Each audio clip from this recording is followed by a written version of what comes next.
Hi hello नमस्ते, कशात सगळे मितवा मराठी रेसिपीमध्ये आज सगळ्यांचे खूप खूप स्वागत।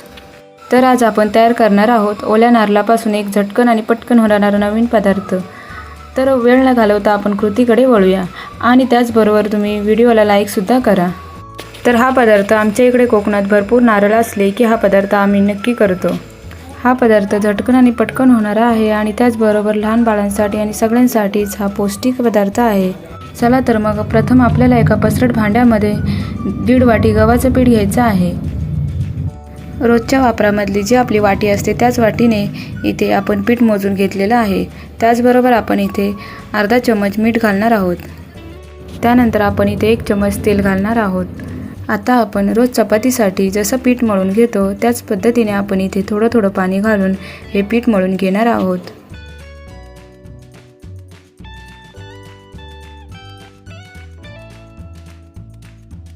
पाणी घालून व्यवस्थित पिठाचा गोळा करून झाल्यानंतर आपण इथे आता थोडं तेल घेऊन परत आपण पिठाचा गोळा व्यवस्थित मळून घेणार आहोत। तर पाहू शकता तुम्ही इथे पीठ व्यवस्थित मळून झालेले आहे। आता आपण पीठ सुकायला नको म्हणून वरच्या बाजूला थोडं तेल लावून घेऊ। आता व्यवस्थित सर्व बाजूने तेल लावून झाल्यानंतर आपण पिठाच्या भांड्यावर झाकण ठेवून पीठ रेस्ट करायला ठेवू। तोपर्यंत आपण ओलं खोबरं आहे ते छोट्या किसणीच्या सहाय्याने किसून घेणार आहोत। तुम्हाला जर पाहिजे असेल तर इथे खोबऱ्याचे छोटे छोटे तुकडे करून मिक्सरच्या भांड्यात बारीक करून तुम्ही हे खोबरं वापरू शकता। चला तर मग आता आपल्याला 1 वाटी हे खोबरं किसून घ्यायचं आहे। तर पाहू शकता तुम्ही इथे छोट्या किसणीच्या सहाय्याने किती झटकन आणि पटकन खोबरं किसून झालेलं आहे। आता आपण पुढची तयारी करू। आता आपल्याला काय साहित्य लागणार आहे ते पाहू। तर इथे मी 1 वाटी खोबरं किसून घेतलेलं आहे। तर पाहू शकता तुम्ही इथे कसं बारीक किसून घेतलेलं आहे। तुम्हाला जर पाहिजे असेल तर तुम्ही त्या मिक्सरच्या भांड्यात बारीक करून घेऊ शकता, पण मिक्सरच्या भांड्यात बारीक केलेल्या खोबऱ्याची टेस्ट वेगळी लागते आणि किसून घेतलेल्या खोबऱ्याची टेस्ट वेगळी लागते। त्याचबरोबर आपल्याला 1 वाटी गूळ घ्यायचा आहे। ज्या वाटीने आपण खोबरं घेतलेलं आहे त्याच वाटीने आपण इथे 1 वाटी गूळ घेणार आहोत। त्याचबरोबर आपण इथे 1 चमच विलायची पावडर वापरणार आहोत। अशा प्रकारे आपण घरामध्ये ज्या वस्तू अवेलेबल आहेत त्याच्यामध्येच आपण हा पदार्थ तयार करणार आहोत। आता इथे आपण गॅसवर कढई ठेवली आणि त्यामध्ये आपण प्रथम गूळ घालणार आहोत। गॅसची फ्लेम स्लो करून आपण हा पदार्थ तयार करणार आहोत। गूळ घातल्यानंतर लगेचच आपण जे किसून घेतलेलं खोबरं आहे ते कढईमध्ये घालणार आहोत। आता आपण 2 चमच विलायची पावडर कढईमध्ये घालून घेऊ। आता आपण गॅसची फ्लेम स्लो ठेवूनच आपल्याला हे मिश्रण परतून घ्यायचं आहे। तुम्हाला जर पाहिजे असेल तर हे मिश्रण परतत असताना तुम्ही याच्यामध्ये तूपसुद्धा घालू शकता, पण मी इथे तुपाचा वापर केलेला नाही। आता आपल्याला इथे जोपर्यंत या मिश्रणामधलं गूळ विरघळत नाही तोपर्यंत हे मिश्रण स्लो गॅसवर हलवत राहायचं आहे।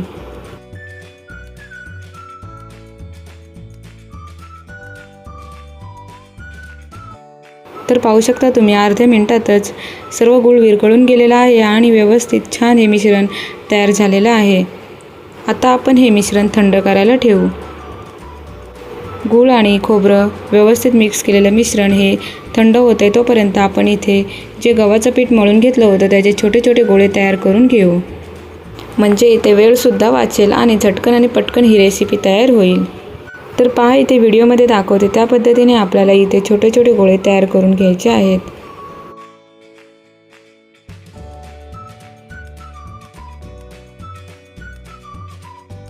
तर पाहू शकता तुम्ही इथे असे मीडियम आकाराचे गोळे तयार करून घेतलेले आहेत। आता आपण जशी चपाती लाटतो त्या पद्धतीने आपण हे गोळे लाटायला घेऊ। तर इथे पाहू शकता तुम्ही आता कोरड्या पिठाच्या सहाय्याने आपण इथे छोटी पोळी तयार करून घेऊ। तुम्हाला जर ही व्हिडिओ आवडली असेल तर लाईक करा, चॅनलला सबस्क्राईब करा। सबस्क्राईब केल्यानंतर बेल आयकॉनवर क्लिक करायला मात्र विसरू नका। ऑलवर क्लिक करा म्हणजे मी तयार केलेली प्रत्येक रेसिपीचे नोटिफिकेशन सगळ्यात अगोदर तुम्हाला येईल। पाहू शकता तुम्ही इथे आता पोळी लाटून झालेली आहे। आता आपण जे मिश्रण तयार केलेलं होतं गूळ आणि खोबऱ्याचं तर ते आपण पोळीवर ठेवून घेऊ। व्हिडिओमध्ये दाखवते त्या पद्धतीने आपण पोळीच्या मध्यभागी हे मिश्रण ठेवून घेऊ। आता आपण दिवाळीमध्ये जसं करंजी करतो त्या पद्धतीने आपण इथे पोळी वरच्या बाजूने फोल्ड करून त्यानंतर 2 बोटांच्या सहाय्याने आपण साईडच्या बाजूला दाब देऊन घेणार आहोत। हे व्यवस्थित दाब देऊन झाल्यानंतर आपण रोलरच्या सहाय्याने आपण इथे जो राहिलेला भाग आहे तो कट करून घेणार आहोत। तर पाहू शकता तुम्ही इथे किती मस्त छान करंजी तयार झालेली आहे। पण आमच्या इकडे कोकणात या पदार्थाला नेवऱ्या असं नाव दिलेलं आहे। म्हणजे दिवाळीमध्ये करतो त्या पदार्थाला आम्ही करंजी म्हणतो आणि ओल्या खोबऱ्याची जी करंजी करतो त्याला आम्ही नेवरी असे म्हणतो। जी नेवरी तयार झालेली आहे ती आपण एका न्यूजपेपरवर ठेवू। त्याच पद्धतीने आपण आता परत छोटी पोळी तयार करून घेऊन त्याच्यामध्ये परत चुरण भरून आपण ही नेवरी तयार करून घेणार आहोत। काही भागामध्ये याच पद्धतीने मोदकसुद्धा करतात, म्हणजे त्याला तळलेले मोदक असे म्हणतात। चला तर मग आपली दुसरी नेवरीसुद्धा तयार झालेली आहे। त्याच पद्धतीने आपण कात्रीच्या सहाय्याने कापून घेतली। तुम्ही जर चॅनलवर नवीन असाल तर लाईक आणि सबस्क्राईब नक्की करा, कारण तुमचा एक लाईक एक सबस्क्राईब नवीन यूट्यूबरसाठी लाख मोलाचे असते। तर पाहू शकता तुम्ही अशा प्रकारे आपण इथे 5 नेवऱ्या तयार करून घेतलेल्या आहेत। आता आपण तळायची तयारी करू। त्यासाठी गॅसवर कढई ठेवली आणि त्याच्यामध्ये तेल घालून घेतले। आता आपण एक पिठाचा गोळा टाकून तेल व्यवस्थित तापले की नाही चेक करू। पाहू शकता तुम्ही तेल इथे व्यवस्थित तापलेलं आहे।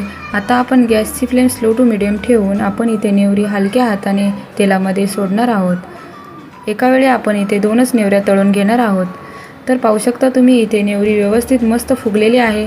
आता आपण तिला पलटी देऊन घेऊ। आपल्याला इथे झाऱ्याच्या सहाय्याने जास्त नेवरी हँडल करायची नाही, नाहीतर मग नेवरी जास्त तेल सोकून घेते। तर आता खालची बाजू शिजले की नाही ते कसं चेक करायचं, तर पदार्थ आपण तेलामध्ये टाकल्यानंतर जे फास्टमध्ये जे बुडबुडे येतात ते कमी होतात। मग त्यानुसार समजायचं की खालची बाजू व्यवस्थित शिजले। आता आपण त्या पदार्थाला पलटी मारून घ्यायची। आपण नुसतं तेलामध्ये पदार्थ जास्त हँडल केला तर तेल सोकून घेण्याची शक्यता असते आणि मग पदार्थ तेलकट होतो। तर पाहू शकता तुम्ही आपण त्याच पद्धतीने हलक्या हाताने आपण दुसऱ्या नेवऱ्यासुद्धा तेलामध्ये सोडून घेतल्या। पाहू शकता तुम्ही आता तेलामध्ये बुडबुडे थोडे कमी झालेले आहेत। आता आपण त्याला पलटी मारून घेऊ।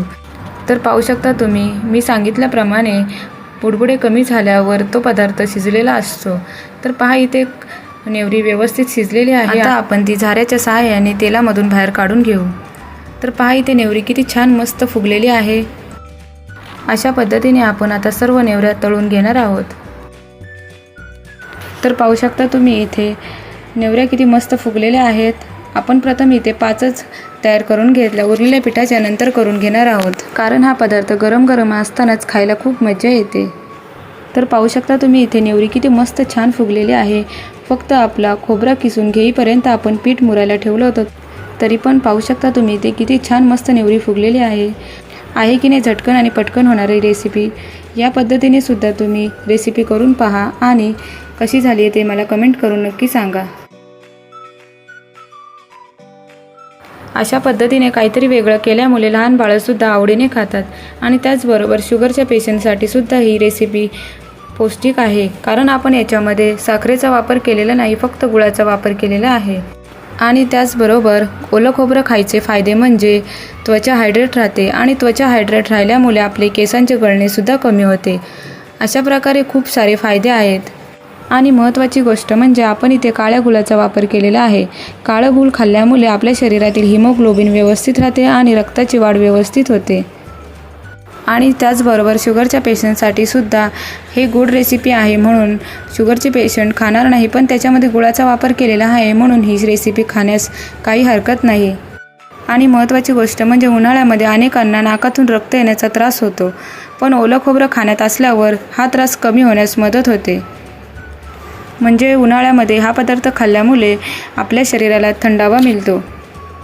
अशा पद्धतीने लहान मुलांना काहीतरी पौष्टिक खायला घालायचं असेल तर या पद्धतीने नेवऱ्या करून पहा आणि लहान बाळांना खाऊ घाला, आणि मग लहान मुलंसुद्धा हा पदार्थ आवडीने खातील। अशाच मस्त चमचमीत आणि झणझणीत रेसिपीसाठी मितवा मराठी रेसिपीला सबस्क्राईब करा आणि त्याचबरोबर बेल आयकॉनवर क्लिक करा। पुन्हा भेटूयात अशाच एका नवीन रेसिपीमध्ये। तोपर्यंत धन्यवाद, बाय बाय। आणि रेसिपी कशी झाली हे कमेंट करून नक्की सांगा।